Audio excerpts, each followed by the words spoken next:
હવે ગણતરીના દિવસો બાકી છે તેવામાં અલગ અલગ મહાનગરપાલિકા દ્વારા જે ચોક્કસ નિયમો છે તેનું જાહેરનામું બહાર પાડવામાં આવ્યું છે। ગાંધીનગરમાં ખાસ મહાનગરપાલિકા દ્વારા કેટલાક નિયમો જે છે તેનું જાહેરનામું બહાર પાડવામાં આવ્યું છે। તેમાં આયોજકો માટે ટેમ્પરરી ફાયર સર્ટિફિકેટ જે છે તે જરૂરી કરી દેવામાં આવ્યું છે। આ ઉપરાંત પંડાલની ક્ષમતા મુજબ જ વ્યક્તિઓને પ્રવેશ આપવામાં આવશે। દર્શકો ખેલૈયાઓનો દૈનિક રેકોર્ડ પણ રાખવાનો રહેશે તેવી સૂચનાઓ જે છે તે આયોજકોને આપવામાં આવી છે। આ અંગે વધુ માહિતી મેળવીએ હિરેન રાવલ પાસેથી। હિરેન,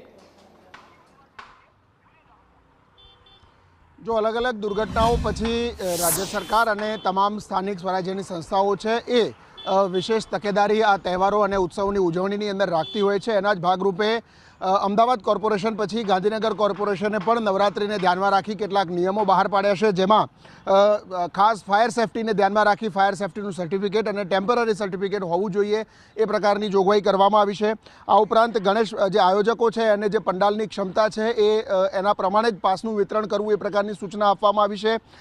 व्यक्ति दीठ ओछामां ओછી 1 ચોરસ मीटर जग्या होय एटले ए प्रकारे जेटला लोकोनी क्षमतानुं ग्राउंड बनावे छे तो ए ग्राउंड ए प्रकारनी केपेसिटी साथे बनावવું ए प्रकारनी सूचना आनी अंदर उमेरवामां आवी छे।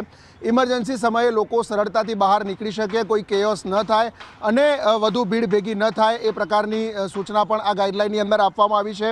આ ઉપરાંત જે ઇલેક્ટ્રિક વાયરિંગ કરવામાં આવે છે તો ઇલેક્ટ્રિક વાયરિંગ પણ સ્ટ્રક્ચર યોગ્ય હોવું જોઈએ। એન્ટ્રી અને એક્ઝિટ છે તો ત્યાં સીસીટીવી હોવું જોઈએ, કેટલા લોકો આવે છે એનું રેકોર્ડિંગ હોવું જોઈએ, આ પ્રકારની સૂચના છે। સુરક્ષાની વ્યવસ્થા છે એના માટે પણ યોગ્ય વ્યવસ્થા રાખવી એ પ્રકારની સૂચના ગાંધીનગર કોર્પોરેશન તરફથી આપવામાં આવી છે। એમ્બ્યુલન્સ, ફાયર અને પોલીસ આ ત્રણેય લોકોને આ અંગેની જાણકારી પણ આપવાની રહેશે અને જરૂર પડે તો એમની સાથે સંકલન કરી निर्णय करवानो रहेशे।